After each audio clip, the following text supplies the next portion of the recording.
Good morning, good evening, good afternoon, wherever you are. This is Marc Gray on the Project Camelot TV, and I'm welcoming today two ladies, not this far from each other, but a little bit or further away.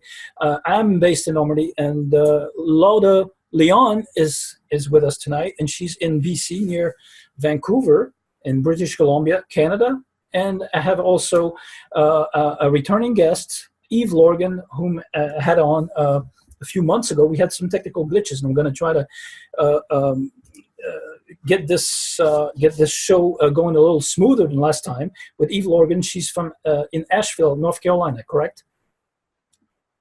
And of course, those two ladies have worked together with various clients, and that's why I have them on, both of them today, because they're going to talk to us about anomalous trauma. They're actually experts in their field of anomalous trauma healing, and Lauda will talk to us about her personal experiences with anomalous trauma and her solutions and healing solutions and methods. And Eve will also talk to us about her latest discoveries, findings, research, and everything else. We'll try to get all those topics covered with quantum methods, forensic profiling, and interference patterns that we have identified with Eve last time. But we'll go a little further deep into the field today. Welcome, ladies. Who wants to start first, introducing yourself? Well, I can go first. This is Eve Lorgen, and I was on the show actually a couple months ago, and as Marc said, there was a bit of interference, and I was somewhat disappointed because there was a lot that I had wanted to say, and there was a lot of blank spots. So we'll hope that won't happen this time, and have a chance to speak maybe at more length and how it corresponds with Lauda Leon's work and both of our experiences and how we met, because both of our work is very similar. And we've also had similar experiences that we've shared together that relate to alien abductions and MILABs and anomalous trauma, interference and hyperdimensional interference. So Lauda has also taken part in our web panel that we did together on the Love Bite Plus, as well as the hyperdimensional interference. And she has a lot of YouTube of her own, her videos out that relate to a lot. Actually, it's much, much more, and I don't know if we'll be able to cover as much as we'd like, but I just wanted to say who I am, and I wrote two books. The first one's called The Love Bite, Alien Interference in Human Love Relationships, and the second one is called The Dark Side of Cupid, about supernatural energy vampirism relationship dynamics, really, which has a lot to do with hyperdimensional interference factors. That's what a lot of my clients come to me for, is some of the more high strangeness that happens that can't be explained. So I'm going to go ahead and hand it over to Lauda so she can just go ahead and introduce herself, and we'll just go from there. Thank you, Eve. It's your turn, Lauda. Thanks, Marc. My name is Lauda Leon, and some people do call me the Spirit Whisperer because I do have clairvoyant capabilities, various different types of quantum healing modalities that I utilize using the spirit-to-spirit communication. I am a forensic anomalous profiler, and the interesting and profoundly fascinating thing about that is that it incorporates a little bit of everything, because we go into the actual setup of the person and we determine what is operating in their lives on multiple levels, not just in the 3D, but in the interdimensional, hyperdimensional, and we determine points of entry, breaches, where events occur that allow a lot of interaction between things that exist in other realms and other densities and other dimensions that are constantly in communication with with our realm. So Eve and I have done quite a lot of work together, and constantly excavating other people's experiences to give and lend a deeper understanding about what is really happening so that people can take their power back. A lot of my experiences have a lot to do with understanding and being shown and understanding the quantum nature of reality and how we can take keys to take back our power, authority, and sovereignty. So the work is based on giving people back their true source being of power, and then oftentimes memories open up as we excavate through. So you've had some anomalous experiences, contact experiences with ET beings, with some extraterrestrials, or yes. interdimensional entities. Probably all of the above. Ever since very beginning. Were you in my lab as well, or? Yeah. Actually, it was orchestrated. I was born in Spain, but the projects that were going on, the Black projects, they needed me to be at the at the southern part of Ontario because there's a deep affiliation with the Black projects there and the US. And so they orchestrated my family to be moved from Spain to that location, and mostly it was because of the projects. So yeah, but it was a lot of abductions from the beginning, a lot of visitations, a lot of experiences in the phenomenon of the supernatural as well.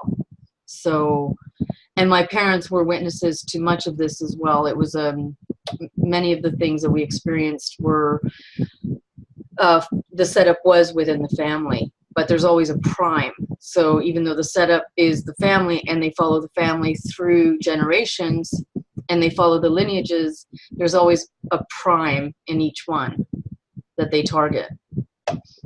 Can you talk about the prime, like what you mean by the prime, because that's actually really important.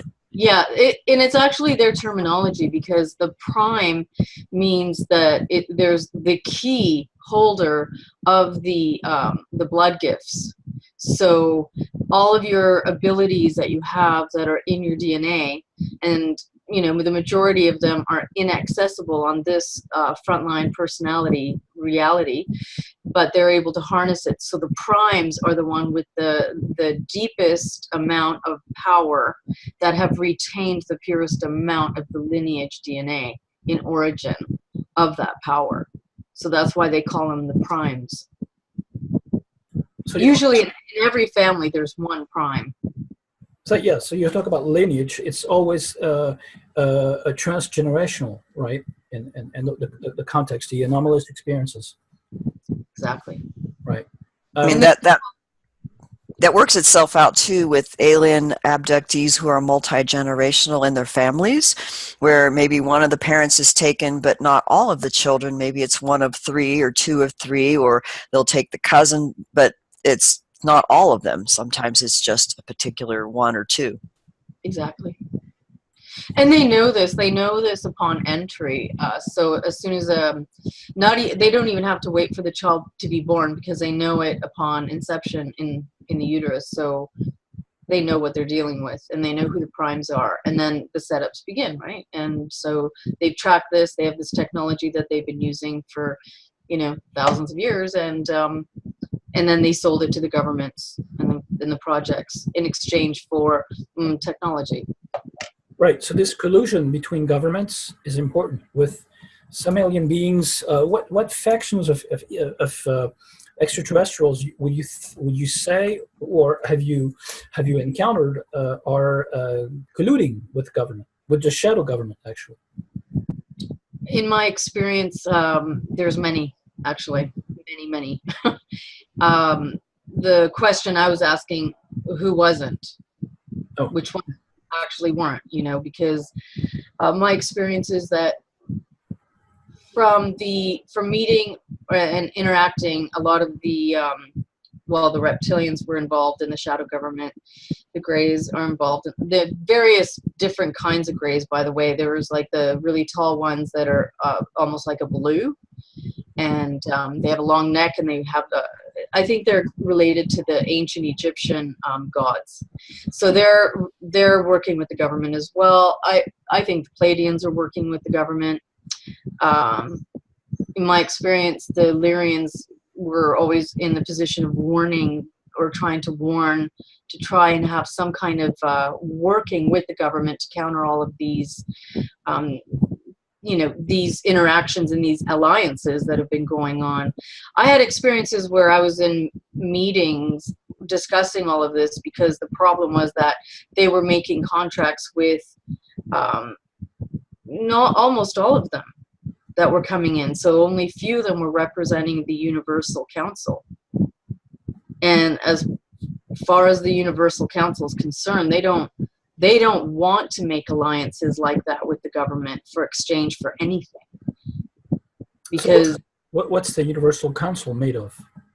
Well, the Universal Council, in my experience growing up, is made out of many beings from all over the universe, who essentially are trying to help in a way that doesn't interfere with people's personal evolution. And they don't, there is a code by which they have to go by, which means that it's a non-interference code. But at the same time, they're trying to stop a lot of these beings from all over the, other galaxies to come in and start allying for product, meaning us, product, payload, resources, which is us.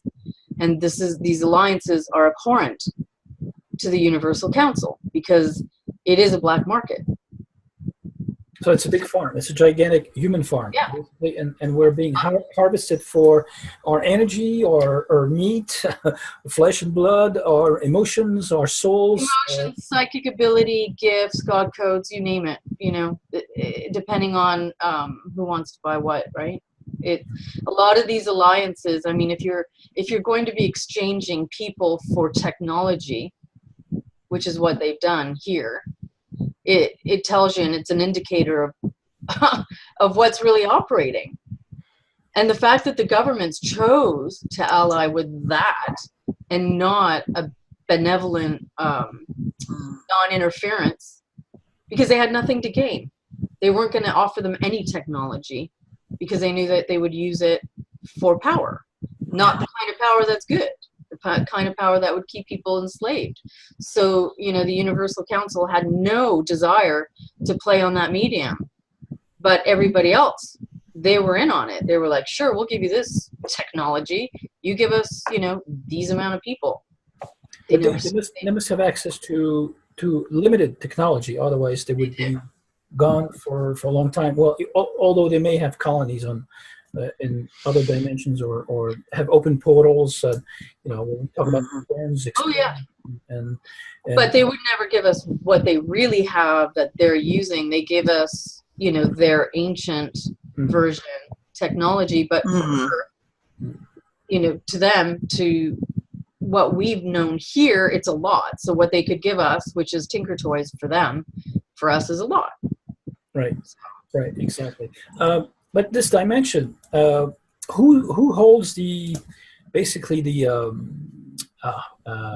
who has the wheel basically in this dimension, onto the human race and species, and let's go back to our genesis. What did you learn? And Eve, maybe you have some testimonies through the archetypes that your experiencers have come up with. Well, I mean, there's many different beings that they report in terms of the forms they're taking, and that's a big point of confusion and complexity, I think, in the UFO community, where there's so much discussion on which ET and what their agenda is, and then getting kind of caught up in the distractions of the multiplicity of how they're playing out, the good guy or the good cop, bad cop situation. But I like to try to simplify things from a perspective of identifying, how is their behavior and interaction manifesting in their lives, and is there this primary focus of a lot of drama, chaos, trauma, and what I call energy vampirism happening, as well as control mechanisms or evidence of some form of mind control or spiritual manipulation. And then if we see that, then we know that the players are most likely the ones that are wanting to harvest us for their own use like a parasitism kind of situation. So there's a lot of different beings involved. So what's helped me actually understand this, and I'll work with clients as well, is understanding some of Dr. Corrado Malanga's ways of seeing the hierarchy of aliens and how they played themselves out between corporeal versus incorporeal, and how they parasite and why they parasite, and the hierarchy. And then also combining this with my understanding of the ancient Gnostic understanding of the Demiurge and the Archons and how they played their manipulation games, and then compare with the similar dynamics. And so now my focus is not so much getting caught up within the different bells and whistles that are happening with the alien contact groups and, which groups are good and this and that, but more how can we take back our own power and identify what's going on inside of us. Because if we can reconnect with our own authentic spirit memory, our memory of our true essence of being, which is eternal, then all those other questions will be answered, and those other things that are false will tend to fall away. And it will actually simplify our lives and make things much more easy to deal with. But there is the interference factor, which is probably one of the first things that I discovered in my work with alien abductions. I never really expected to run into it the way that I did, and it was almost accidental how I came across, for example, the love bite and the drama of the love obsession and what I called the truth detracting characteristics and the targeting interdimensional interference when people started to go deeper into their experience to get memories or do therapy or regressions or go to a support group or go to UFO conferences or do radio interviews. Then the interference would begin, and it would play out in many different ways, which we identified as much more invasive and subtle than what we'd have thought. And that includes the dream hacking, the telepathic stuff. And so this is the kind of thing that we discussed in our support groups many years ago when James Bartley and I were both doing one in San Diego County, and we came across many of the military abduction elements that involve military and reptilians and aliens working in conjunction with one another, and the kinds of games and dream hacks and the what I call the operations and the ops that would be taking place, that people would wake up and they would remember mutually shared experiences, but they remembered them as dreams, but you'd wake up with marks and alleged physical evidence and mutual memories with other people who were involved in the same operation. So it really led to the question of there's certainly a high technology going on here with what they're really doing with us. And this isn't just simple alien abduction and hybrid studies and the whole thing that they were trying to portray at the time of what's going on with the ETs. It definitely involves military and shadow government and secret cult groups, and there is an agenda, and it's very spiritual as well. So I don't know if I got off track there, but I wanted to simplify why I went into the direction that I did instead of getting kind of caught up on which alien is which and what they do and why they did it and, who has evidence. There's so much going on that it's something that Barbara Bartholick told me. She said, pretty much everybody is really being abducted in some way in terms of manipulation, that this is really not limited to, quote, the alien abductees or the contactees or even certain bloodlines. This is actually, the whole planet is under this kind of influence, whether they think they are or not. And I think that the ones who are having the more significant abductions are the MyLabs, where they're really targeted and they're very aware and they have supernatural abilities or they have that X factor or the metagene, then they're the ones that they have to exploit and try to control even more because they're the ones who tend to have more awareness and more abilities. So they really put the clamp on those people even more, whereas the ones who are not as aware, well, they're easier to control. You don't have to really deal with them. So they don't get abducted. They don't find it malevolent. They feel like the world is fine. Everything's hunky-dory when they're playing in their part of the program that's like a sleep sheep. So it makes it appear that the ones who are having the experiences are like paranoid or there's something wrong with them, but that's really not true. You know? Or have reached total consciousness ecstasy or something, or that's also another fake, screen feeling. Basically inducement. Also, there seems to be two opposite trends in official ufology. You've got guys like Stephen Greer, for example, who says everything is human-based. It's only the military that does abductions and throws in those screen memories of aliens, but there's no aliens involved. They're all good, and they're all here to help. And you have Yvonne Smith and David Jacobs, whom I interviewed as well, who say it's only ETs and there's no military involvement or collusion. And the screen memories of military uniforms are just ET induced, so there's those two extremes, but we have evidence of collusion and that both sides exist and collude together. That's why Dr. Carla Turner was so awesome when she came out with her books, and she actually brought out a lot of what Barbara Bartholick had worked with her together on. Barbara did a lot of the regressions, and she knew how to do regressions and investigations very, very thoroughly, so that she could uncover the many different levels and also be able to demonstrate the different connecting points that are often neglected in other areas of ufological research. So I think that there's a lot of connections going on. It can't be this or it can't be that. It's a combination of many things, while there's a lot of different magic tricks taking place in between, while people are staying distracted and fighting and arguing over who's the good guy and who's the bad guy and who has the biggest ego. And really it's the small person and the small groups which might have more of the truth. And something that James Bartley and I had kind of figured out early on, it was not about working with large numbers of people. You could work with, let's say, 100 Muppets, and I don't mean to be derogatory, but Muppets would be people who are easily manipulated and don't really remember thoroughly what's going on because the screen memories have overtaken their awareness, or none at all, right? Or 5 or 6 aware and lucid people who've got the X factor going on, and they get lucid during their experiences or in their dreams, and they fight back. They fight for their awareness, and they realize the programming, and they start undoing it, and they take back their control. Now, those 6, that data is much more accurate compared to 100 of the other. So statistically, you might say, well, let's go with the statistics of the majority in the bell curve. Well, if you ask me, that's going to be what's false. Right. And the few who are clear are going to be more accurate of what's going on because they actually remember and can get lucid. So lucidity is absolutely number one in trying to figure out what the hell's going on. The other thing is a lot of these factions that have their own ulterior motives will present themselves as something else just so that they can have sway with you. I'm not convinced the names that we know as what we've been told are even true with these groups of beings.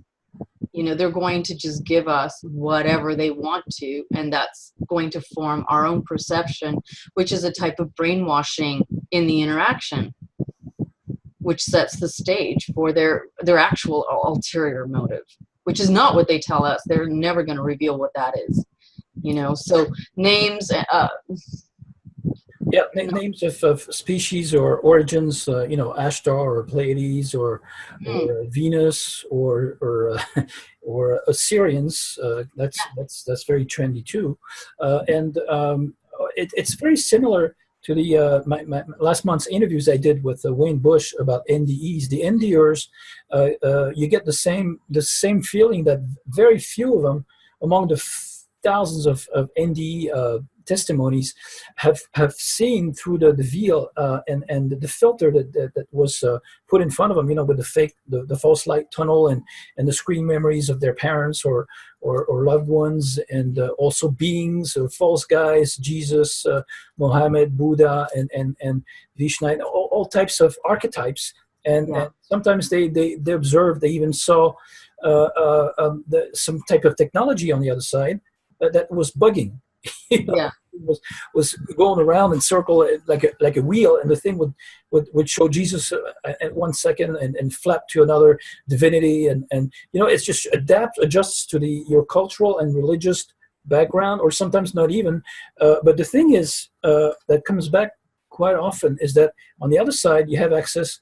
Once you have gone through the veil and you have access to all universal knowledge, and all your memories are erased on your way back. So basically, once we come to this world, our memories have been erased. So we've lost all memories.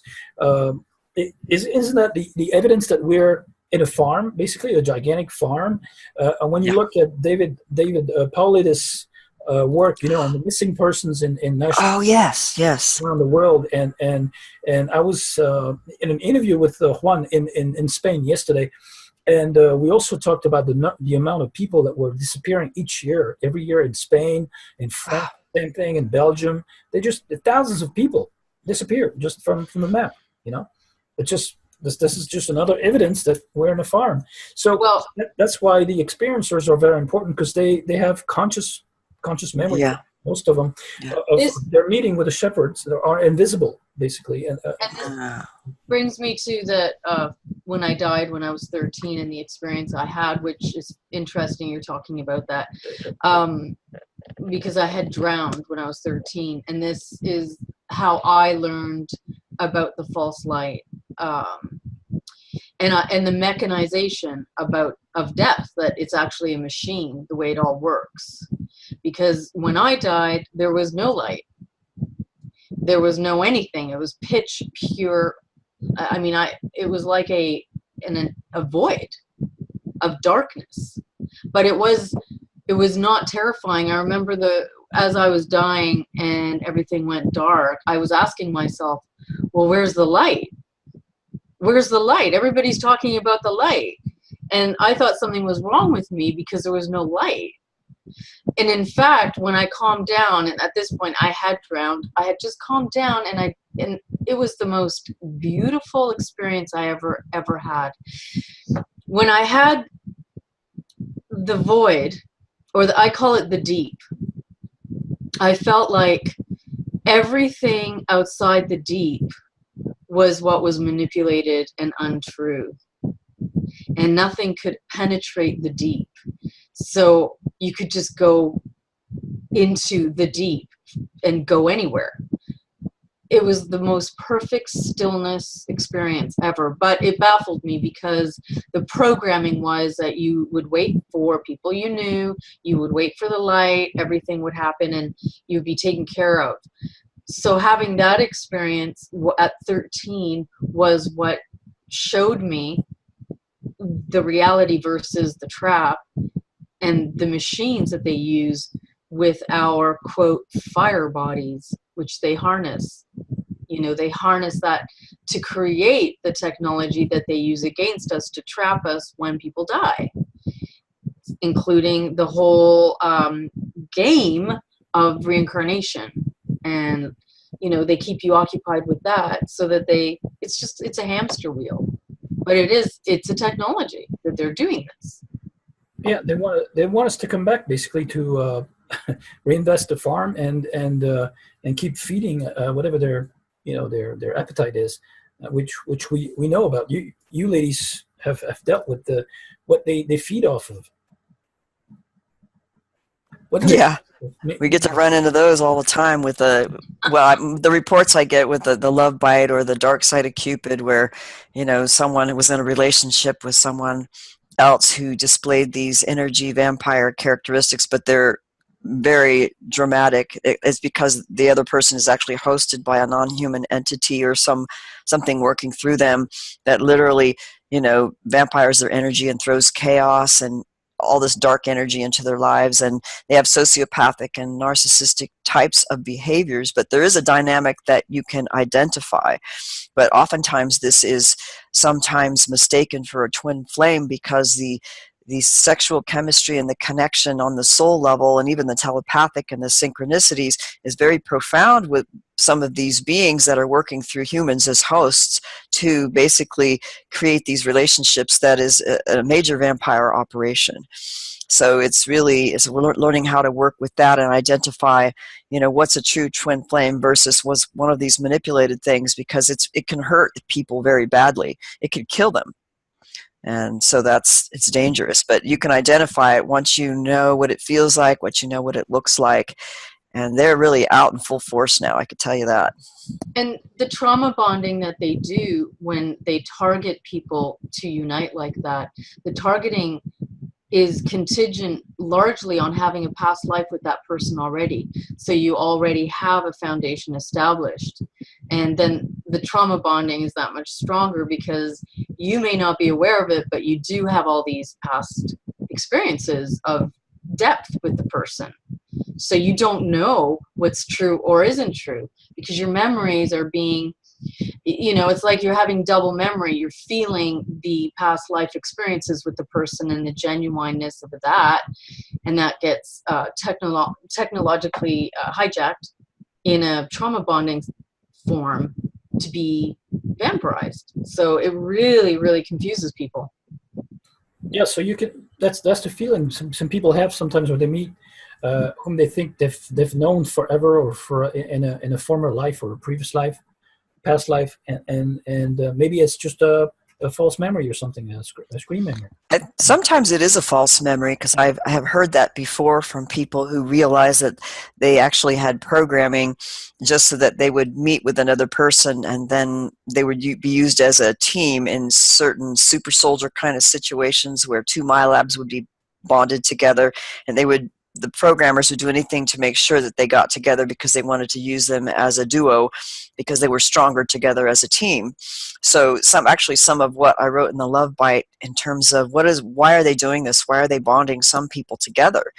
But in some of the MILABs and the super soldiers and people who are in these secret projects, they may be bonded because their psi level or their psi ability is amplified when they're together because it's like a soul tantric union that they're able to catalyze these kinds of connections, I think also with alien help and alien technology to create a heightened psychic ability. Then they go and use them on operations like remote viewing or any number of things.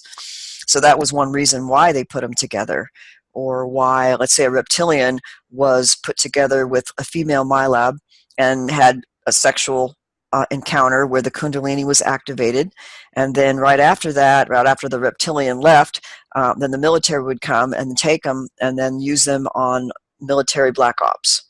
And this was basically a sequence, a particular standard operating procedure for some. So they're using these high-level occult tantric methods that the reptilians have taught and do with humans, and then they work in conjunction with military and their operations as well. So someone is always getting something out of it, of course, except for the operative who's being used as a slave. So, or as a portal, Yeah, right.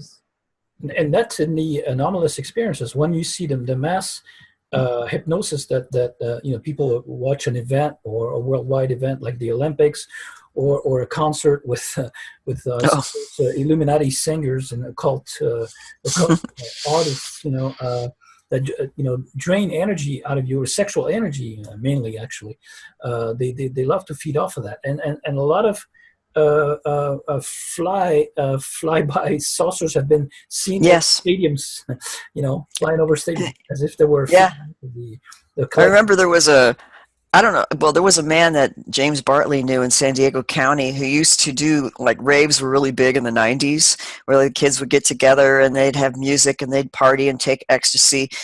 But there was a young man who did these raves, and he said, he would see craft, not only see craft roaming around when these people would get together and do what they do, but he actually saw grays manifesting there during the raves. And they were, basically feeding on the energy. But I remember there was one thing that Barbara Barthik had told us years ago, and it must have been a report when some people would see the globe ships, and certain globe ships would go over large areas where there was a catastrophe or war or some event to occur or after it occurred, that those globe ships were used to take up the souls that had died in these catastrophes, and they were basically taking the souls. And they were waiting for these catastrophes so they can basically harvest the souls in those traumatic events.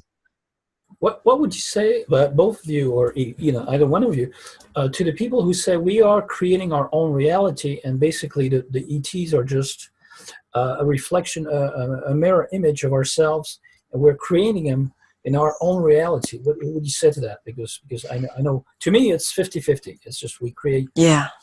But to some people, it's just their reflection of ourselves.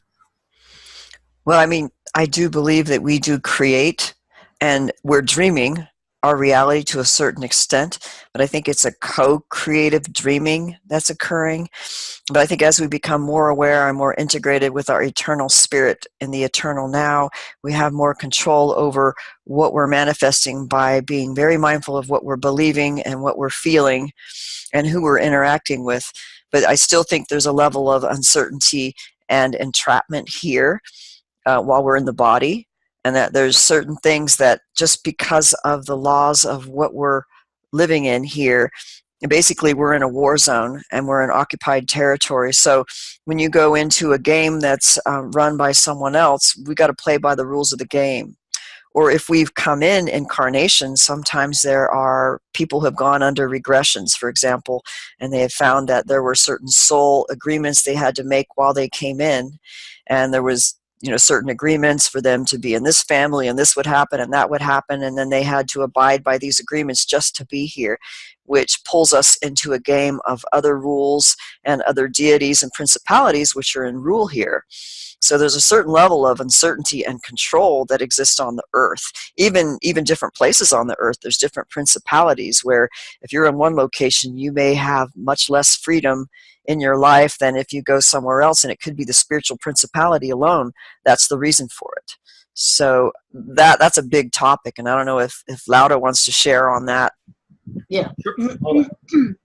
We are creators. This is first and foremost. We are a reflection of the initial spark, mind made manifest. We create worlds. That's what we do. I think what's happening here in this hijacking reality, this is not the reality that we were supposed to be living. So in the dream, we began to co-create with them, and we were infected by the psychic virus. Some of these parasites, some of these ancient beasts of the anti-deep, they come with a mimicry parasitic mind that infects us psychically, like a psychic membrane takes over. And we can't tell the difference if it's us or them, because the fusion is so, it's undetectable almost. They're perfect mimics. I do, however, think that in this hijacking, we allowed it to occur. And in allowing it to occur, it could have been a moment of weakness. We gave up everything that we came in with, and that gave them the right to start swiping our minds. That gave them the right to literally take and hybridize our DNA and do everything that has been done. You could say that we created everything, because if you really want to get quantum about it, we did, and we have created the entire experiment ultimately, even in the co-creation, because we agreed to parts of this, obviously. Ultimately, what I think has to happen is that we have to take back our reality. We have to take back our dream and manifest our world according to our terms and conditions, and exile, obliterate, completely wipe out all of these entities and beings that have hijacked our power. So the more that we take what is ours back, the more that we can, give them nowhere to live. Essentially create a place where they can't live in. But wasn't it a deception to start with, to begin with, to agree? Absolutely, yeah. And like I see so many experiencers who say, well, I have a spiritual agreement.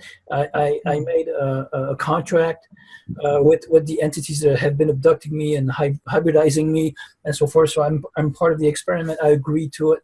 And wasn't there a deception to begin with? It's absolutely a deception. The basis of all of this is always an agreement of entrapment in some way. And usually they take something from you without you knowing it, and then they give you and present something for you to take to, quote, help you. So the whole thing is absolutely a deception, and there's no doubt about it. And the deceptions kept occurring because they were able to just swipe us when they wanted. Yeah.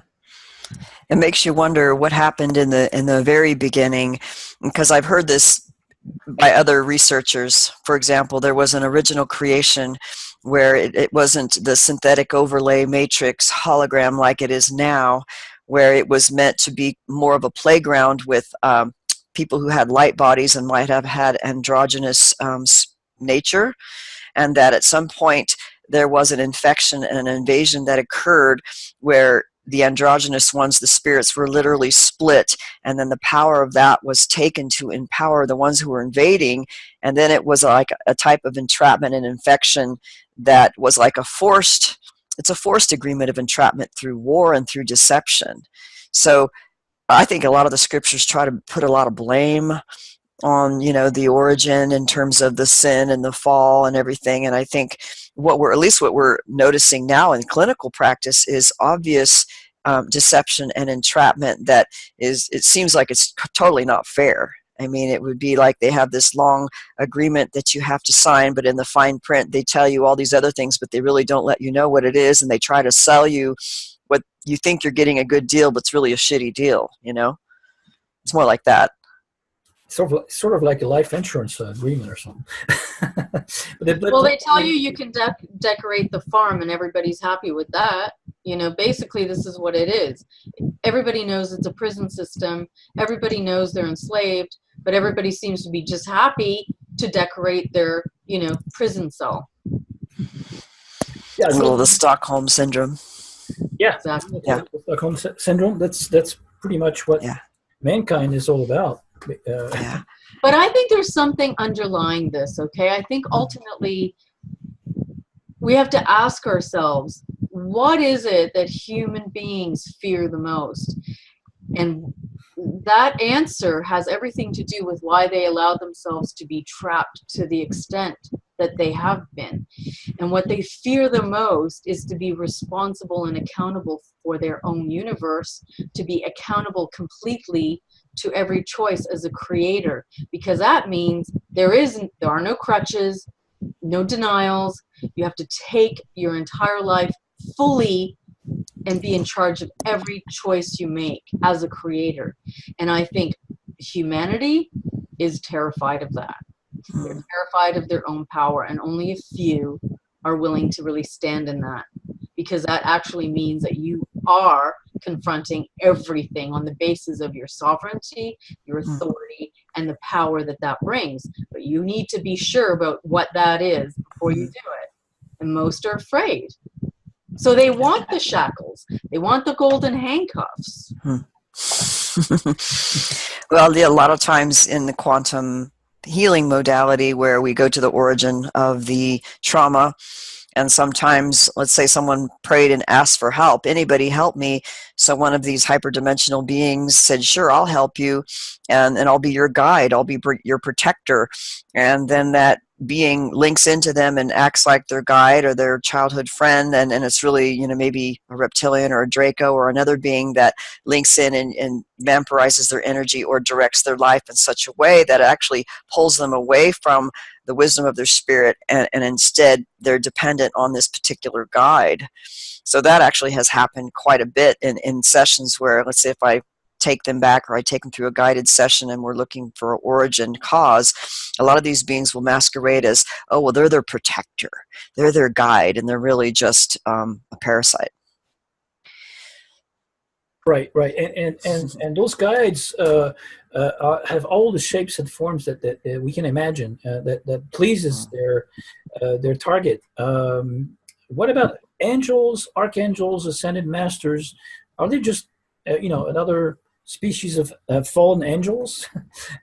Because there's been a lot of deception with the gifts that were given by so-called angels or archangels.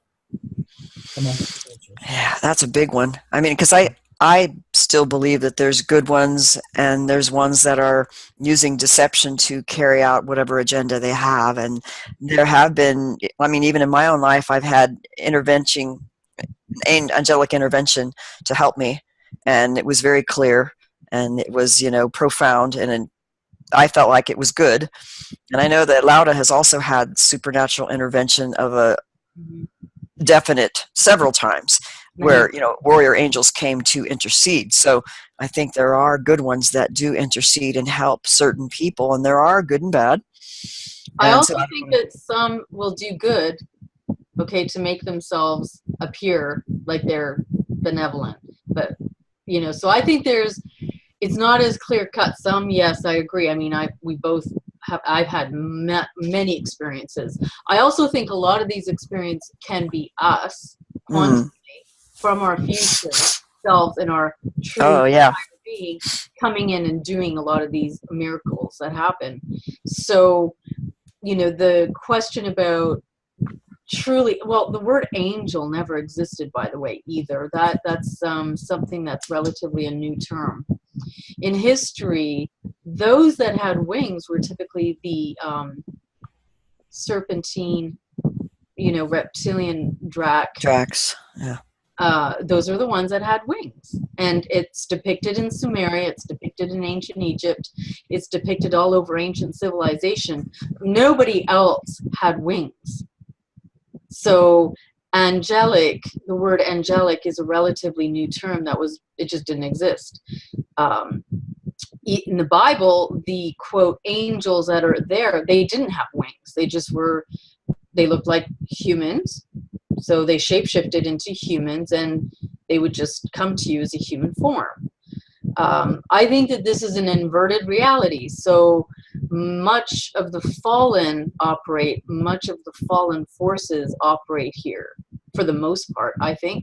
And then you do have some that penetrate the veils and operate on behalf of what is a benevolent evolution.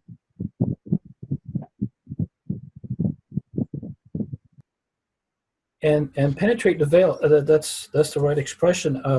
What do you think there is really hiding behind the veil? That, you know, on the other side of the veil. What according to you? Yeah. What is the veil? Yeah. Yeah, the veil alone. I mean, even in the Gnostic scriptures, they talk about the veil. I think that's above the Ogdode, and there's actually a veil that covers the upper from the lower, and the eternal realms versus the realms of the Demiurge, which we're in, which is the false matrix reality. So it's really getting through. And a lot of times I think our prayers can't be heard because there's literally a veil, and that it's hard to be heard by the higher unless you have a deeper connection. And so there is an upper and a lower, and there is a veil. And so even, I think, good ones coming through the veil, they may come through at a risk, because we are in territory here that is under the Demiurgic. They do come through as a risk. And I'm one of those, because I have memory of coming in through the back door. And it was like, it was a dangerous operation to even get in. So yeah, those of my experience that have been benevolent have all stated the same thing, that they had to be very cautious because this was one of the most dangerous territories, and the fact that they managed to get through, they were being hunted. Like, yes. Technology here and the way that the forces operate, they know exactly when there's an intruder. Yeah. And the hunting begins, right? So my experiences with those, including delirium, right? That you remember, Evie, I tell. Yes. You might want to talk about the one who warned you, and I don't know if you want to talk about that, but deliriums are actually key in a lot of people's experiences who were the originals, who were here when the invasion took place to split us. You know, and the goddesses. I didn't know about deliriums at that point when I met him, because when he introduced himself, that's when I learned about deliriums, because he said he was a Lyrian. And he could only meet me for a brief moment in time. He could only be here for so long, because if he stayed too long, he would probably be killed. So he was freaking out. Like, he gave me he was the one that told me a lot about what is really going on in terms of the artificial nature of everything. In the takeover, he was the one also that said that they hunt those that penetrate the veil and that are here, and they'll kill them if they can. So he told me, he said many of theirs don't make it. There's a limited window that they can come in and do what they need to do, which he was very frustrated, because I was so freaked out at the time. I was having so many experiences that I didn't want to really even meet him because I knew he was an alien. It was very apparent. He had orange skin. You know, his hair was Oranges, yeah. he had Black and matted, and it was black and thick and weird, and his ears were pointed. Trying to look like he was normal, wearing like this trench coat and a hat, like and it was all so apparent. I thought, you know what, I just can't handle this anymore. So the poor Lyrian is following me around just so that he could sit me down for, you know, a talk to tell me what he came to tell me, because he's like, you know, we came in for you. Like, can you just give us? And I was no. And then I finally did give him. And then of course what he told me was just, in many ways, confirmation of things that are very terrifying. So did he communicate with you telepathically or? No, he met me. I mean, they're telepathic, but they also speak. So I said, you want to meet me? Because he was following me around, and it was finally, I had to go, okay, what? And he's like, I need to sit down with you. I said, fine, you want to talk to me? We talk in a cafe. So we were in a cafe in a public place, and he was talking to me like word for word, because they learn, you know, whatever language they want to. Most of all of these beings have technology where they download all the languages. It's not a big deal for them. But yeah, they're mostly, and they can be telepathic, but they also know what you're going through at the time. So when they make any kind of conversation, or when they make contact with you, they know what your state is. They know if you're hyper sensitive or if you have PTSD. They know all of these things. So he was very, he was trying to be as gentle as possible considering what I was experiencing at the time. And so I sat down with him. And then I told him, I go, you make a lousy human. You look alien. Like, you have orange skin. And that's how I learned about the Lyrians. And the whole... they are helping us. They are trying to come in, but many of them are dying because they're hunted down.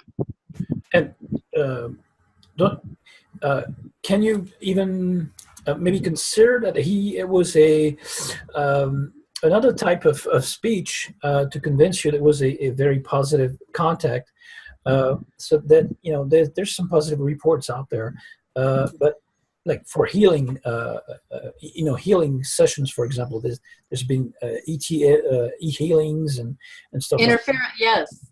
Or when you walk in through a void, or not a void, a portal. I've had experiences where you walk just through an area, a zone that, this area was actually deemed by the Buddhists to be very sacred for portals and for what could be done in and through those portals. When I went through there, I experienced a type of surgery that had happened. So upon entering the location, which the Buddhists have sanctioned this this particular place as very special, I had immediately felt all these beings coming, and they were, I felt suspended, and I felt that they were doing surgery to me that I didn't quite know what it was, but it felt like they were recalibrating my body and rebalancing it so that it was equal, because the energy was divided. So after it was finished, I felt completely balanced, and I can't even explain. It was so strong.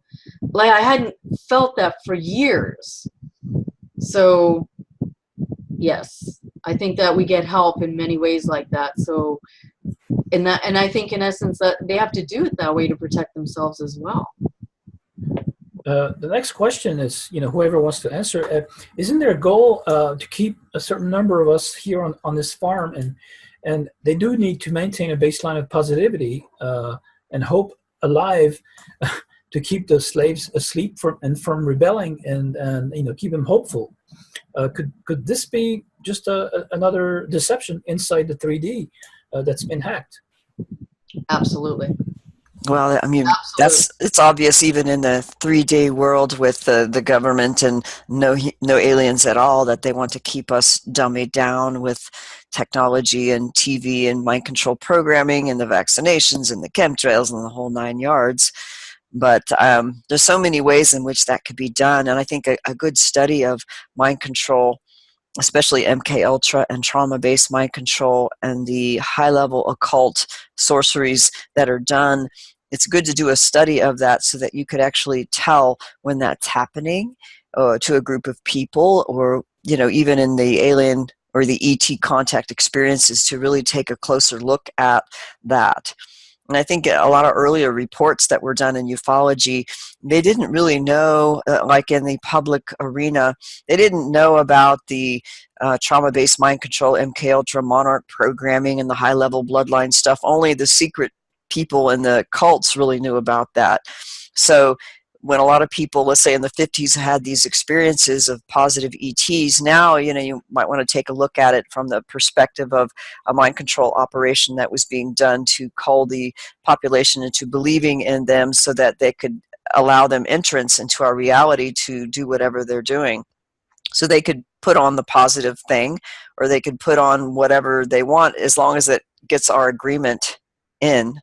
So now I guess I'm really skeptical of even ones that claim to be good, because I think once you challenge them, I mean, this has happened to people that I've worked with over the years, where they thought their beings that were interacting with them were good, and they didn't question their authority. But once they questioned their authority and they resisted abduction, that was when the hell broke loose, and they started getting interfered with and attacked. And instead of like the Greys coming or these other beings, then the reptilians would come straight in and do a direct abduction and punish them and put more force on them.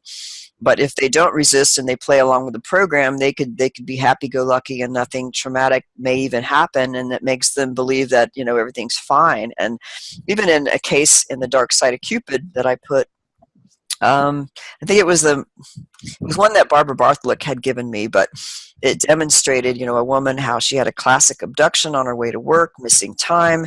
She had very severe arthritis, osteoarthritis, where her fingers were literally like in pain and kind of, bad shape.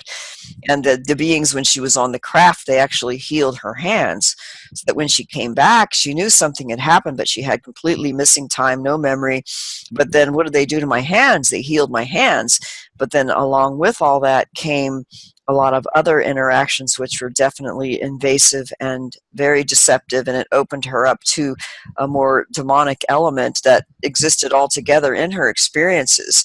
And it was quite interesting, because this particular woman had had a very vivid out-of-the-body type of experience when she was young, like a young girl, at the dentist office, when she was given, I don't know if it was laughing gas or some kind of anesthetic, where she went out of the body, and out of the body she met with these beings who were alien, and they had like a widow's peak hairline or some kind of weird black cap that made it look like they had a widow's peak hairline.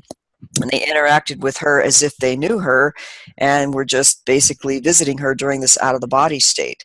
But it wasn't until years later, when she had some major abductions and then found out what happened, that these same beings came back in her life and were instrumental in some very dark, some almost demonic activity.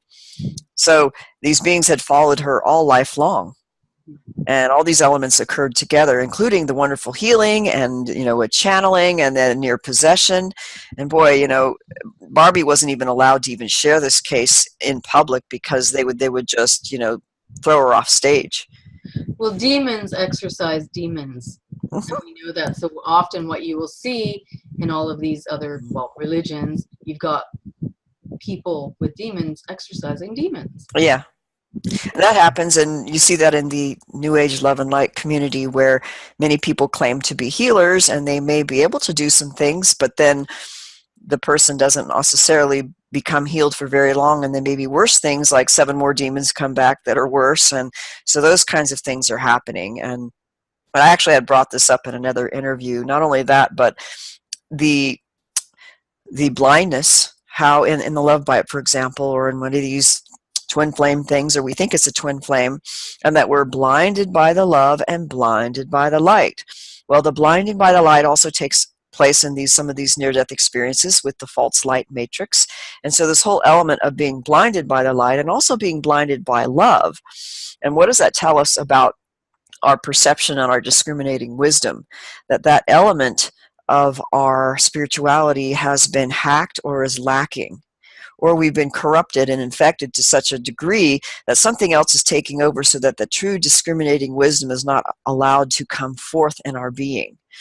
And so this is what I think, that this goes back to the Gnostic, the Demiurgic, the archontic mind virus, which infects religions, and especially the dominator patriarchal ones, which oppress the voice of the feminine wisdom, which is the Sophia, which is the discriminating wisdom. That voice is squelched and oppressed or corrupted and twisted, so that the dark side of the feminine power is abused with the dark side of the male power to create all this occult control in the world. So if we can retrieve back the feminine wisdom, which is the discriminating wisdom, which could actually give us the true insight and the purity of perception to see what's happening even in one of these twin flame things, then we will be able to understand what we're dealing with. We're going to be able to see what they are purely through our spirit eyes and their intentions. It will be direct, it will be immediate. But this is not happening in the love and light community, and you have to ask what the hell's working through them that they can't see through the love and light, and that ain't working. Not working with these kinds of predators. Same thing for the Catholic priests and their exorcism sessions. I mean, like you said, the demons bring on new demons. And yeah. And the other thing that's been hijacked, though, is love itself. In the division and all of what has occurred from the beginning of this all, we were removed from our own ability of what actual love is. So we were divided from ourselves. So if we're divided from ourselves and we can't love ourselves, we can't possibly love. So what people are experiencing and thinking is love is itself a part of this, quote, infection. Or the counterfeit spirit. It's a counterfeit spirit. And this is where the manipulation is taking place, because it's not really original love anyway. It is manipulated. It is like a drug. It is technology. Yeah, the love drug. Yeah. Yeah. Which is what we talked about in the Love Bite Plus panel, and why it's so hard to get away from this love obsession when it happens, and when we're caught into one and we never knew that this was even real, that it's easy to fall into that trap, because it really does pull your heartstrings and you really do feel genuine love for someone. But I think what's happening is that we are a hybrid combination of a truly divine eternal spirit that's overlaid with many different energy bodies, that is actually of a lower creation and then in human physical form, so that the lower energy body, including the chakras, can be manipulated, as well as the energies that in that, so that part is actually overriding the wisdom and the perception of the spirit. And that, so the counterfeit love and all this bliss kind of stuff can be so amplified that you get confused and you think it's real love. And it's unfortunate that many people who've gone through trauma, for example, or even maybe people who don't even think they have. In our original state, I think we were much more whole and androgynous and connected to a larger spiritual beingness that is more aware and that is so phenomenal and fantastic and loving. Our true nature is this pure love essence that is just phenomenal. But most people don't have a memory of that original connection, so we can't discern between the counterfeit and what really who and what we are. And so that makes it difficult for trauma. People who've been through trauma, because we have to reconnect to recognize who we are, so that we can have the discernment to deal with all this other stuff. And most of the magic technology is contingent on a mere projection system. This is the magic technology. People are responding and reacting to the mirroring and projecting of either what they lack or their core wound, or what they really truly want that they haven't been able to. So people are being manipulated easily because they're coming from a place of already having experienced the splitting of themselves, the fractures, the breaches. I think that the fracture goes back even before, let's say, our current incarnation in these bodies, that there were probably an original essence where we were maybe more androgynous or had a much larger quotient of light spirit, that when we first came in, And then maybe some of us had that, and some of us actually remember it. And then the invasion happened, where there was literally a splitting of the spirit that had to remain hidden, because that would have been hijacked to use against us. So things were hidden and things were split. So I think there's much more that has happened in our Earth history that many of us don't remember, but I think some of us are starting to remember. And it goes back to how our spirits were split, like trauma split. Yeah. So And we had to separate from source, basically. Right. And separated from your own source. Right. But I also think that us protecting those parts of ourselves that we did not want to be hijacked would be the true essence of our, this would be like the most precious library of your existence. And that had to be secreted somewhere entirely in a place that couldn't be obtainable by any hijacking force. So we wouldn't be able to have memory of it ourselves until it was time that we could step into our power. So I think this goes into some of the ancient Gnostic stories, which are hard to put together because so many of them are fragments and incomplete. But I really think it has to do with, the whole Adam and Eve thing, and how the archons raped Eve, and how the epinoia of the light jumped out of her into a tree because she was trying to hide it, so that they couldn't hijack that and then hybridize her to create these hybrids that had the spirit but that was under the wrong control. So I think there's a lot of hybridized lines that are half, quote, archontic and half original human, and but everything has been so hybridized and degraded down. But something like that has occurred since the very beginning. That was, I think, many of whoever the originals were tried to protect that spirit and tried to hide it to the point of having amnesia about it all. Amnesia is really what it's about. If we recovered our memories, our true memories, we'd probably gain our sovereignty back, or some of our free will that has been hacked or tampered with. Yes. But our history is a lie. Basically, it's a bunch of lies. Our genesis is based on lies. Yeah. It's our lie. What is the true? How can we access any feeling of truth in this dimension that we can feel hasn't been tampered with? You talked about your experience, your NDE experience, Lauda, and this probably was the closest you came to experience real, I wouldn't say love, but the deep, that feeling of fullness, Mm-hmm. Yeah, complete. I had other experiences where I slipped into the negative void, and the difference between the two. And the negative void is connected to this reality is connected to a series of unlimited infinity system astral worlds. And the astral worlds are also astral heavens. So it's not just below, it's above. They have it all covered. So, and they're all on the lower frequency. And there is a void that you step into in association with this, quote, lower astral reality and its lower astral heavens. That I slipped into a few times in my life, and that was horrifying, and there was a big difference. But the experience of the deep, that was absolute complete. I remember thinking, now I can do whatever I want. I can create whatever I want. I'm going. But at that time, I was pulled out of the water, and they started trying to bring me back to life. So they were resuscitating me, and but I was gonna go. I loved it. There was nothing that felt better, and I think that is the closest that I've ever come to something that is truly real and not a part of this dream within a dream within a dream within a dream within a dream within a dream ad infinitum. These looping systems of reality and mind control. Pretty much, what we can perceive and conceive is mind control here. This is all programming. I can't say that anything that comes in our minds comes from outside or the deep, because we are so mind controlled here. They have really covered every ground. Yeah.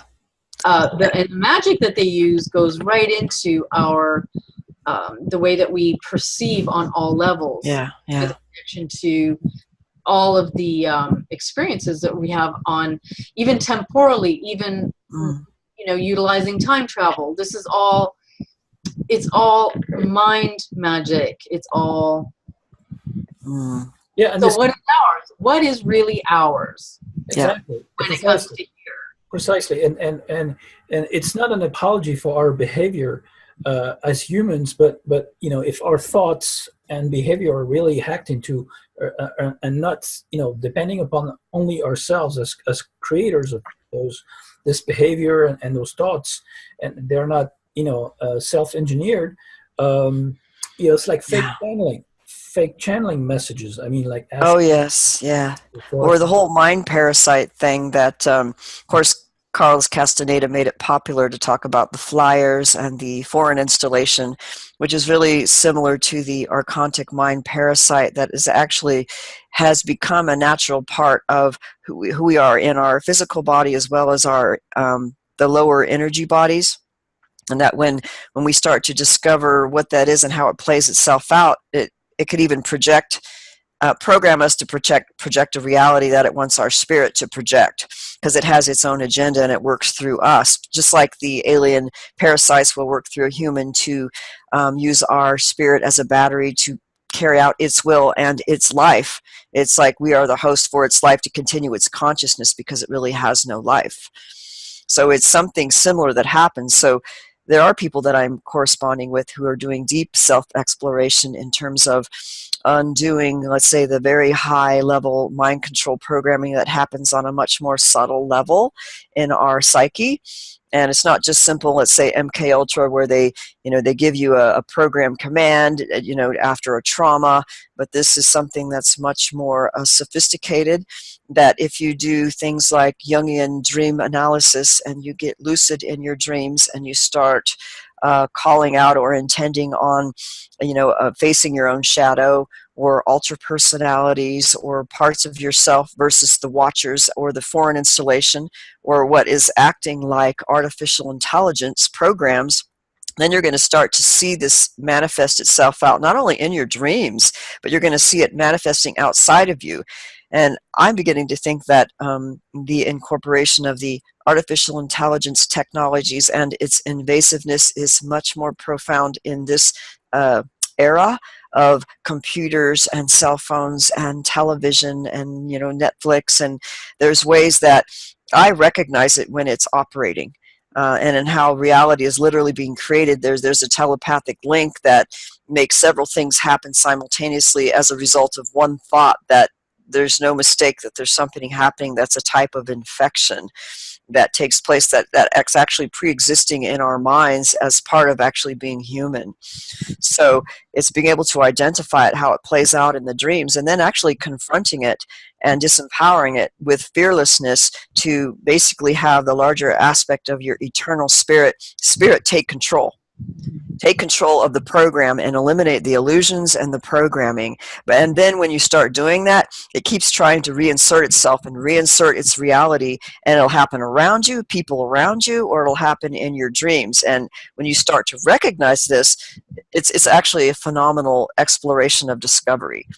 And each person individually may notice this in a different way, but I believe that there's a way that we can get to this and we can eliminate it from our minds and from our lives. Right, and then there's a big stake over our timeline and the Mandela effects and all this CERN experiments and those microwave weapons and hyper frequency weapons, directed technology weapons, and all this mind control technology. And I think Lauda wrote an article on her website regarding what she foresaw coming in the months of 2017, right? You were talking about an activation through electromagnetic remote impulse systems, which will cause mass rioting and civil unrest in the months to come. And before we get to that with Lauda, I wanted to go back to, because this is very connected to it, to the ET disclosure over the years, with the Citizens Hearing and Greer and so forth, and now with the alien projects in Peru and the mummies there was like a couple of days ago, a double talk about an ET invasion coming from the government. And it's all coming from the government. ET disclosure and ET threats, invasions, and this is all the blue beam agenda that Werner von Braun talked about in the 50s.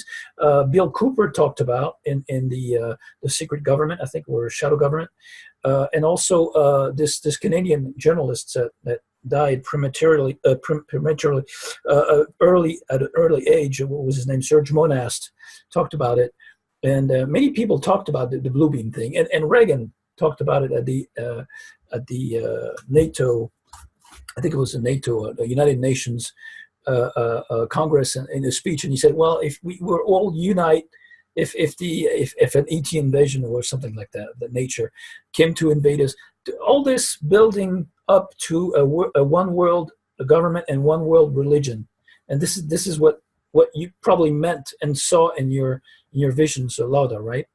Oh yeah. Oh, I saw that. I saw that when I was very young. I saw that before I even knew what, I was being shown the map of the United States of America. I had no idea what that was. I was little.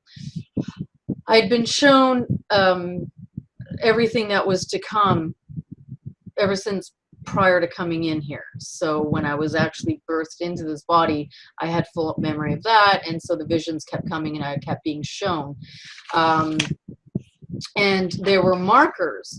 And I was, shown that with certain markers, it would tell us what would be around the corner and what would come next. So you look at this marker, this marker, this marker, all the way through, because the one thing was that 2017 would be a critical year, right? The beginning of the wave would start coming in. It would start building momentum in 2008. By 2009, it would begin its penetration, and it would be a series of waves after that. 2017, critical. Towards the end, the fall, winter of 2017, we would be seeing a lot of activity, and there would be rioting. There would be a lot of artificially stimulated emotional dysregulation in people throughout the planet. They would be orchestrating synthetically events, aka they're not original. Okay, they're all contrived, and this would cause a lot of civil unrest. There would be a lot of uptick with regards to quote a potential war, potential nuclear strikes. I was shown too that would happen. It starts at the East Coast, works its way in. So and I'm not saying that it's all going to happen right away, but all of this it's contrived, it's manipulated, just like the Twin Towers. And that was they wanted to play with what would happen, the potentials. If we do this is going to be magic technology, because the Twin Towers also, it's reflective of the DNA, right? The double helix.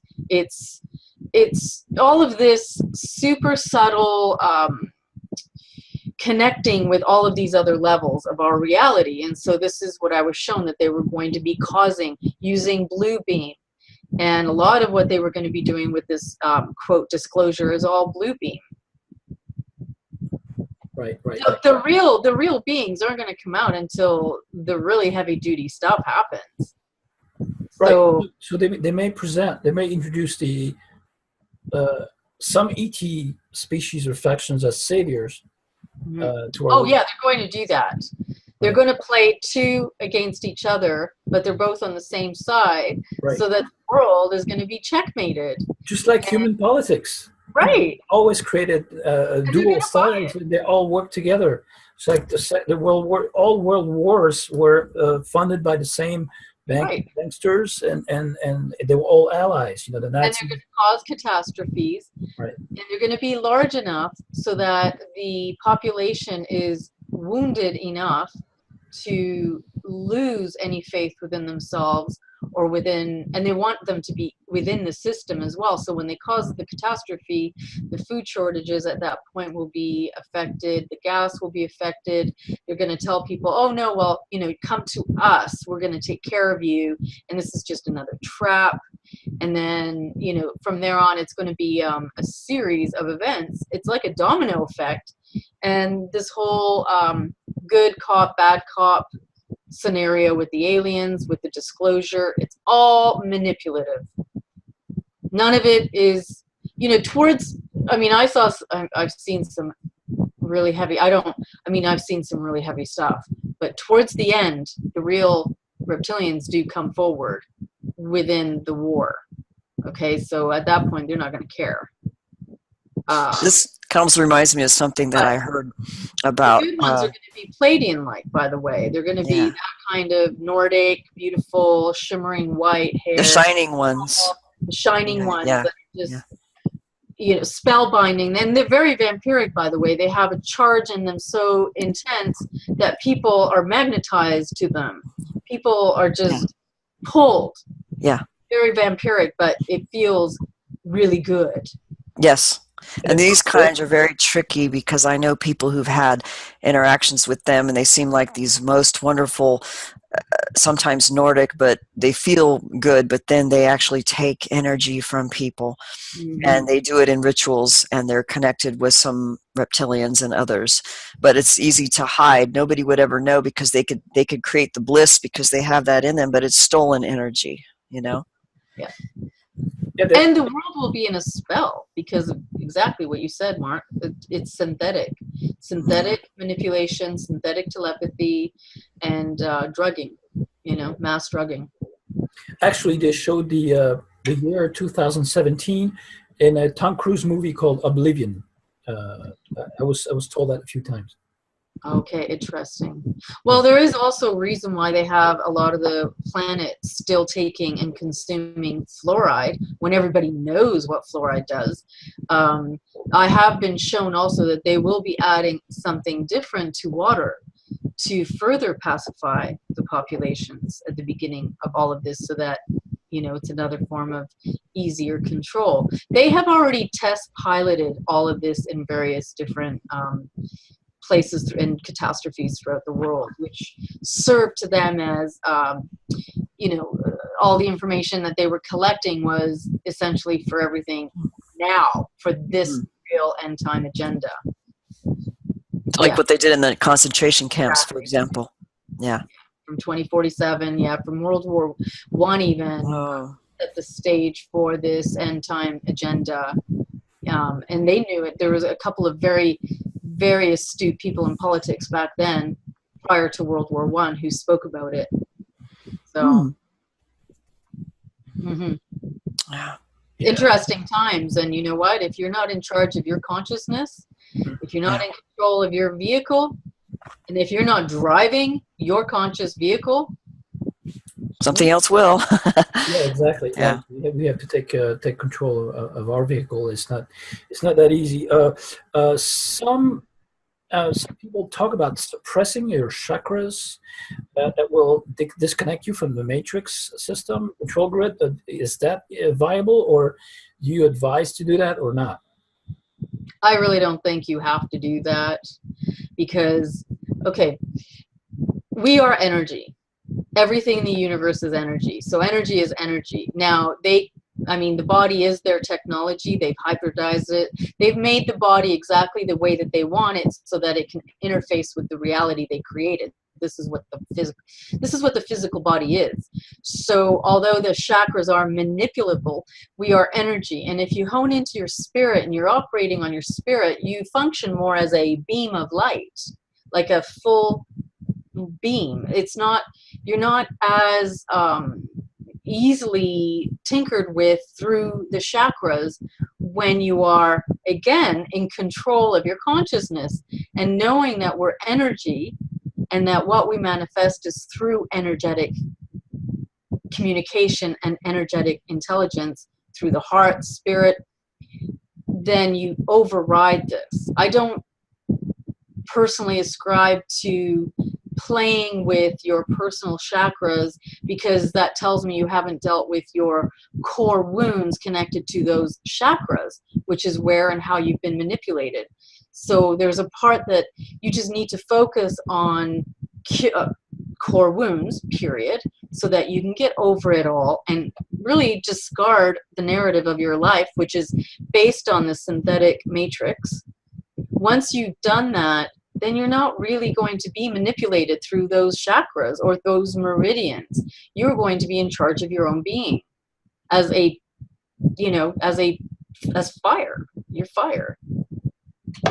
You know, it's so I don't really ascribe to this removal. I think the removal happens naturally. You disempower it naturally when you are fluid and you're doing the work that you need to, and you just live that. Then you just are harmonizing. You become harmony. Right. Eve, you know about this, right? The methods. Can you give us a few techniques or methods that that we can use to rule out screen memories, parasites, and ultra, and withholding beliefs that that we would be a nuisance to our evolution, or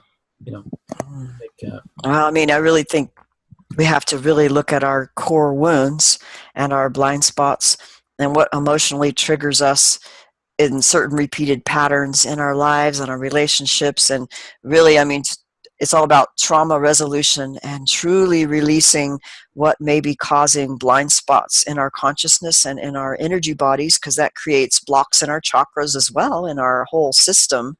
And when we could really be honest about what are our own true issues and traumas and really work on clearing that out with being really honest with ourselves, then things become more and more clear in our minds and in our energy bodies as well.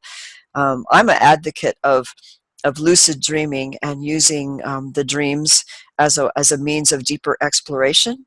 But there's also other means that you can use, simple inner child work, for example, or the emotional freedom technique like tapping. And that helps take the charge out of traumatic memories and PTSD in the body. There's a lot of different methods you could use, Qigong, for example, where you harmonize the elements and you work with the yin and the yang and you get balanced and you learn how to calm your mind and calm the emotions so that the spiritual perception becomes more clear and switched on. And then once you have that connection and that clarity, then you know what to do really in any moment. And also, I do something called, it's inner empathy, but it's more like a deeper exploration of our needs and our feelings and what is the origin of whatever is going on in our life in the present moment, or in a memory where something's triggered, going to the deepest part of ourself where we can address that core feeling and the need beneath it. And then we get in contact with a deeper, compassionate, witnessing presence, which is more like the sacred spiritual essence of our being. And when we contact that, and it expands in our being and expands out of our heart, so that we come from a whole different place of being that is very powerful, and that we can actually have quantum shifts just by getting in connection with that part of ourself, where we can, this is what I do. It's kind of an intuitive, I don't really have a technique. It's just being present so that I can help guide someone to get in contact with that part of themselves so they can create that shift and reconnect with their compassionate witnessing presence, which is the true essence of who they really are. We all are as spiritual beings. And that's the natural part of us and our power. And it really does come from the heart. So doing the emotional healing work is absolutely key. So I try to help people to stay out of their head. Some people try to think it up and make it too complicated in their conceptual thinking. And we really got to make it much more simple in the heart and get out of the story and get into the heart and get into that compassionate witnessing presence that creates those powerful shifts. And that's where we connect with our power. So that's kind of it in a nutshell. And I know it's simplistic, but it actually really works.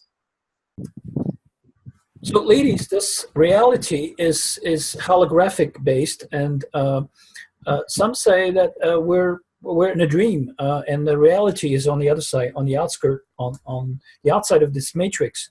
What do you think? I think this is the cover for what we really live. And I think that part of the hijacking of us here is because they're utilizing us, because this is connected to all of the other realms. But I think what is right now, we are the projection of our consciousness. I feel like our bodies are somewhere else, just like I feel the body of the actual earth is somewhere else. And we may be with her, and some part of the hijacking, it's possible that our bodies are there with Mother Earth, and we've been used to give life to this infinity system matrix, which is all synthetic. So if we are the projection, then you could say that we've been inserted into a server, and that we are living a synthetic simulation of our consciousness that is in stasis somewhere. Now, the thing is about this, we feel a lot of things that feel real to us in a way, although I do agree with you, Mark. I think that the reality feeling of what it really is to be real is more on the other side than it is here. However, I also feel that the work that we're meant to do on a universal level, on a multiverse level, is in the body. So even if we've been inserted in a machine, and this is a machine reality, a technology, a simulation, what I was shown was that our spirit consciousness is meant to override and take over all platforms of reality, regardless of how synthetic, how technological they are, and how removed from the actual organic they are, because we are mind made manifest. We are energy. We are frequencies. And with our spirit consciousness, it can override any state of reality. And then by merging those two together, spirit to body, we can literally undo all synthetic platforms and really create the real earth experience, the real living experience in body. What's the critical mass that is needed to do that? Because we're only a few of us to understand this notion of a synthetic reality, and our consciousness trapped into synthetic, well, organic bodies, but in an AI based reality, and the powers that be of this world, the predators, psychopaths, and empires that are ruling this pseudo elite, which is more cabal than anything else, is steering the masses towards a transhuman agenda, a microchipped population, a microchip to be able to pay your bills or to function in society. FEMA camps are under construction here. They are being built in France. There's news a few months ago. They found the fundings. It's on the penitentiary government website, so it's official. But It's not in the news. Somebody I know found it, and I thought it was fake news. It's not, unfortunately. But the FEMA camps are already in the U.S. already. So the rebels of the society will be parked against their will in those concentration camps. What can we do, basically, concretely, in this material 3D hologram to fight the powers that be? Well, first of all, people have to become aware of the setup in what they're going to be doing artificially, and they're going to be setting things up so that catastrophes happen, so that they can corral the populations within society into their government facilities for aid. They're not going to be as obvious at the beginning and say, hey, there's the FEMA camp. What they're going to do is they're going to look like the good guy and give the food, give safe housing, but they're going to be moving people out of communities eventually. People need to become aware. One of the first steps that people need to do to really not fall for this is not accept the aid, okay? Because you want to accept the Kool-Aid, well, you got to take what's in the Kool-Aid. This isn't a good thing. It's an agreement of entrapment, and it's designed to get you completely in their control. Now, the implants, I was shown that when I was a child, that they were going to be actually putting them in here. This whole thing with the hand won't work, because this was only initially designed so that it wouldn't freak people out. And if it's in the hand, then they're like, oh, okay, it's not a bad thing. But the hand, anybody can cut it out. Anybody can just dig it out. So the plan is to put it in a place where it's inaccessible to you. You can't take it out if it's, inside through your sinuses. Also, although the beheadings have been very trendy with the false flags events, so. Well, but that's the interesting thing as well, because all of this is related. The FEMA camps, everything. In 1999, I was given a phone call by some researchers that I was affiliated with, who said to me, "You need to meet me at the train tracks. There's something very interesting here." So this was 1999. I went to meet them, and we discovered what seemed like an endless amount of these boxcars, but they were all government issued new. There was no writing on any of the boxcars except for these designated numbers, and it looked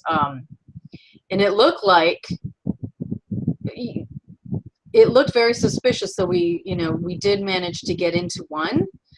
We were able to do that. We had to find one that we were able to access, and within them there were stacks of guillotines, and around the cart in the inside there were chains. So like you had chains all around it with all of these stacked guillotines, and they're very sleek, they're very narrow. The technology is very refined now. So the agenda for the New World Order is going to incorporate beheading, because beheading is one way. This is a spiritual thing.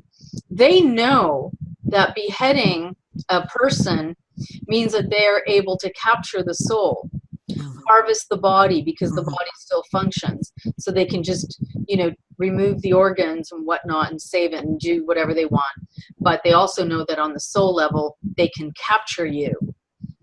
Because when you're beheaded, you don't realize you're beheaded.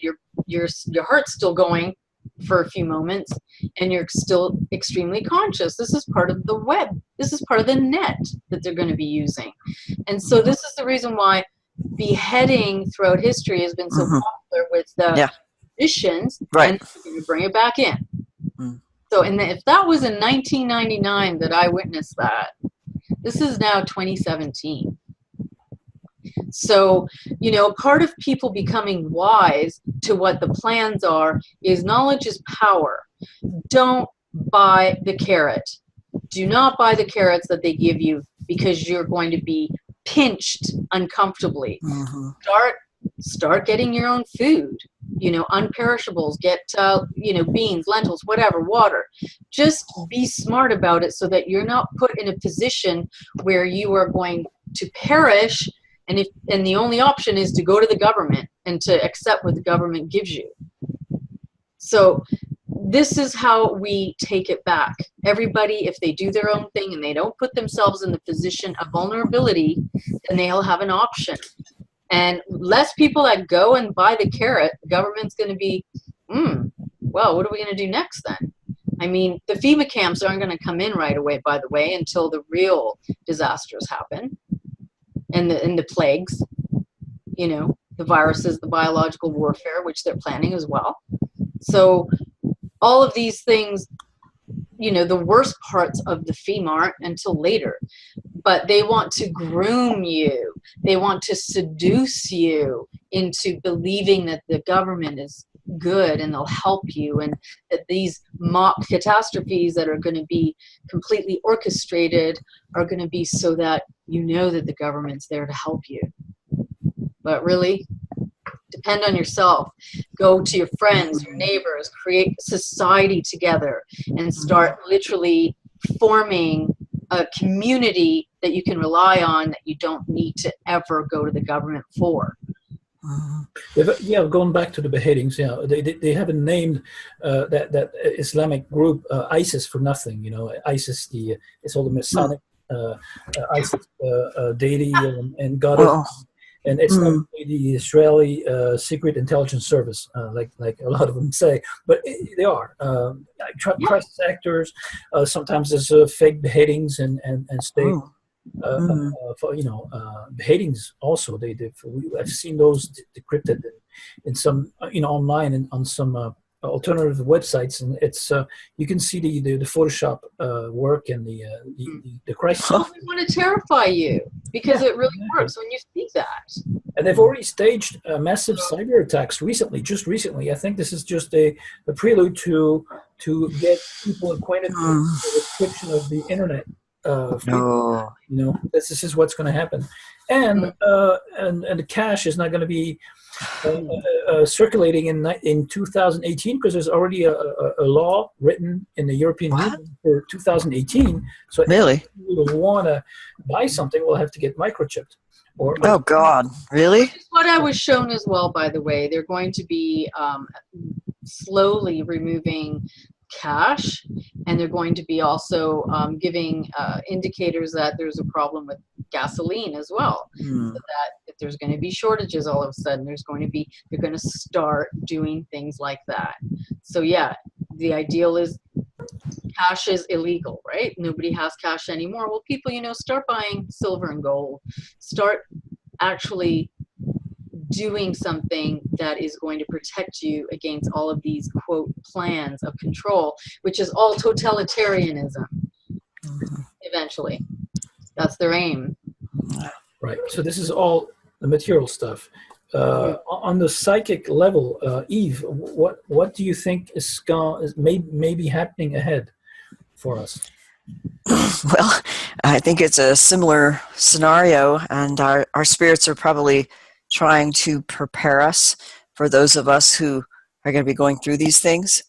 I think some people are gaining weight for no reason, and that could be because of potential food shortages in the future, or they're being compelled to change direction in their lives, to do something else, or to be more self-responsible, maybe start their own businesses or start gardens, or learn how to, connect in their communities so they can have community support so that they don't have to rely on sources that they don't know if they can trust.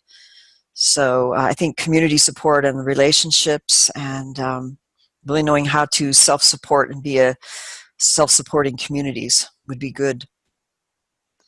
But I think the psychic thing, as a therapist, I think it's good to have groups where we can do, maybe I'm being idealistic, but compassionate communication circles where we can be present for one another in a way where we could recognize the humanity of each other so that we could mitigate the reactive compulsive triggering or violence or the dumb behaviors that people do when they're feeling traumatized or in crisis.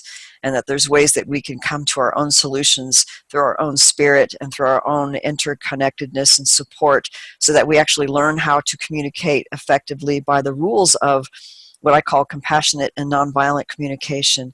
And when we can start abiding by those rules, then we can actually have workable communities. It's really the people who don't play by the rules, who are psychopathic and selfish, who play unfair, that are the difficult ones. So really it's learning how to have the discernment to know when to trust someone and know when to kind of pull back and make your connections elsewhere.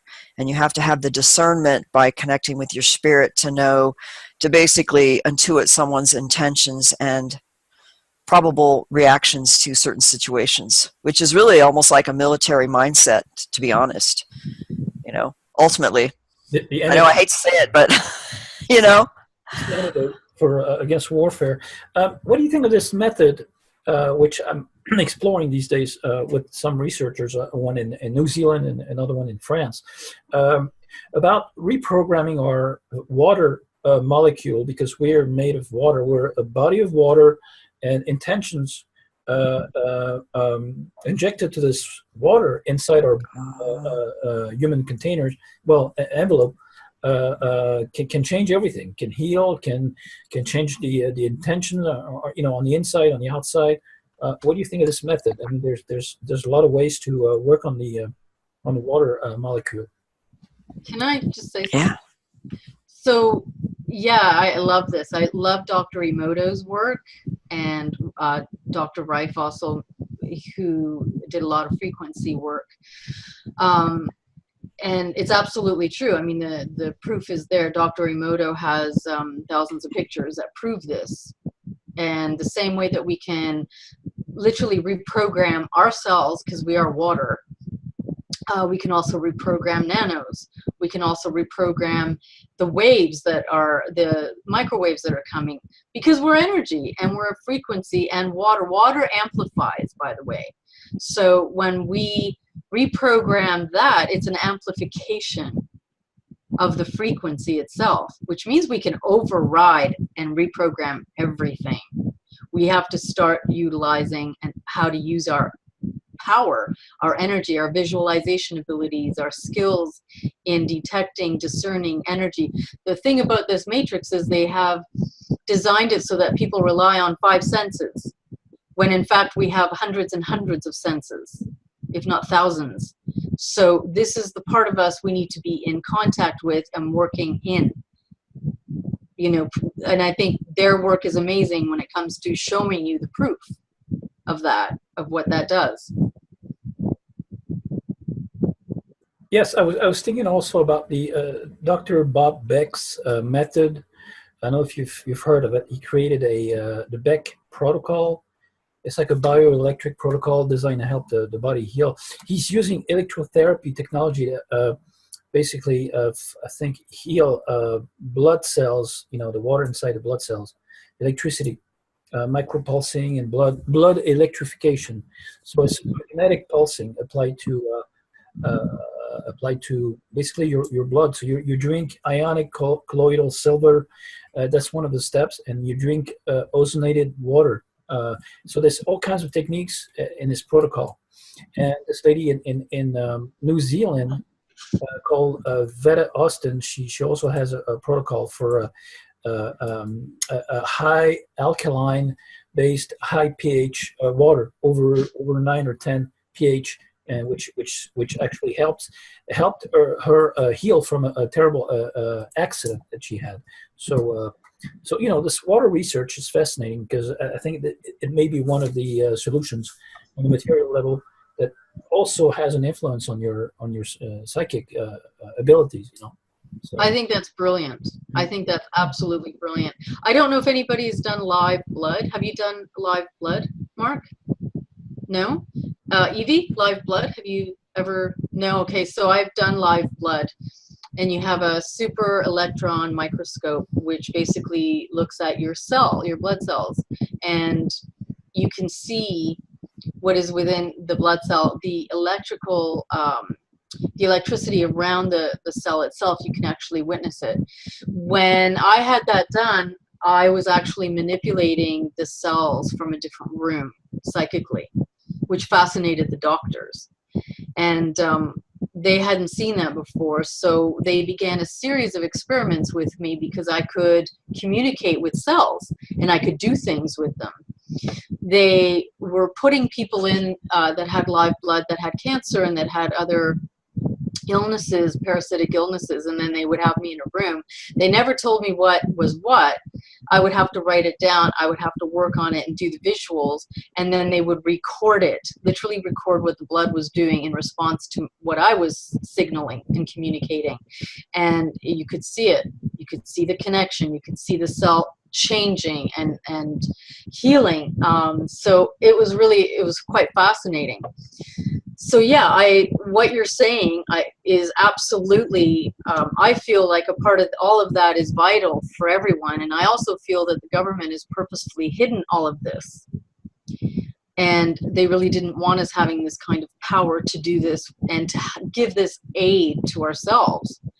And I'm happy to hear that it's finally coming out there, and that, you know, people aren't being shut down, because our physicality here needs help. The density and the attack against us to, to cause devolution is quite severe.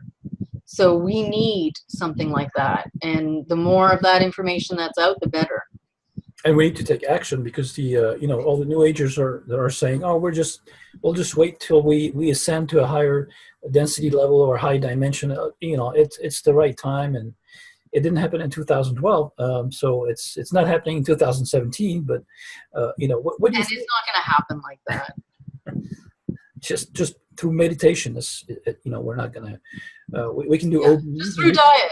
Yeah. you know, just buy the trinket and, Right. you're good.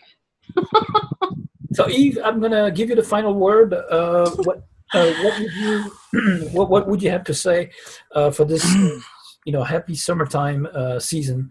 that we're Well, I mean, I think it's good that we can be more aware, and that more and more people are becoming aware, and they're finding that if we have awareness, that gives us the key to all that we really need to do or be, and that alone is our power, and that we don't have to really be as afraid as they're trying to pump up, like a lot more powerlessness than is really true. We have to go through the illusion and connect with ourself and our spirit, and learn how to connect with each other on that level. So I think the heart-spirit connection with each other is very vital in, communities and relationships, and even in businesses, that we need to abide by the humanness as opposed to the mental construct and the technology and the triggering, and that we have to have an innate understanding of what brings us together in a good unity, as opposed to craziness and being manipulated as a herd, by other forces. So I think we do have the power to choose, and that the power to be aware of what we want to be aware of. So that's a good thing, and that more and more people really are waking up, and I see that as very hopeful. And I think the moral of the story is that we are the ones who looks like it's just really reiterating the fact that we do have the power to create, and once we realize we do have the power, and we're actually a battery of actually recreating a reality, not only singularly, but we're co-creating. When we know that we have the power, then we start utilizing that power and becoming more fearless, and then just focusing on what we want instead of what we don't want, and then start creating what we want and what we would like to believe. Then we can eradicate the parasites, and they can dwindle away and lose more and more power until they just disappear. But we can't give them power by feeling powerless and allowing them to take control. So it's really, I mean, even if we wanted to use a metaphor that people could understand, if you were born and raised to be a victim, until you get out of that victim consciousness and learn how to deal with that aspect, you won't be able to overcome. But once you understand how, and learn, how that works, like in codependency even, once we learn how that operates, we can take back control by knowing what to do on the inside on a singular level, and then expanding that out in our relationships and our communities. And that's really where to start, is right here in the heart. Great. Thank you so much, Eve and Lauda. You were saying something when I got cut off. Well, what is your final word for this? It aligns with what Evie's saying, and ultimately we need, for us to really take on the mantle of the creators that we are, we also need to be really in charge of our spirit-heart connection, because we have to be careful what we wish for, essentially. We have to create out of the most benevolent evolution. So we need to center the most and the highest potential that is beneficial for all life, and we have to do so consciously and responsibly. And the ego and the mind need to take a back seat to the true high spirit task in this. Yeah. Thank you so much, ladies, for these words of wisdom and all your great experiences and methods and techniques and everything you've brought to our listeners tonight. And we wish you the best for the months and years to come. And I hope to see you again on the show. Okay. And thank you so much. Thank you very much. Alrighty. It's been a pleasure. and long life to our spirit and heart connection for the righteous minded people that will help each other in these tough days ahead. Definitely. Good luck to all, and have a nice summer. We'll see you sometime in September. I don't know when. Thank you so much. Thanks. Bye. Bye-bye.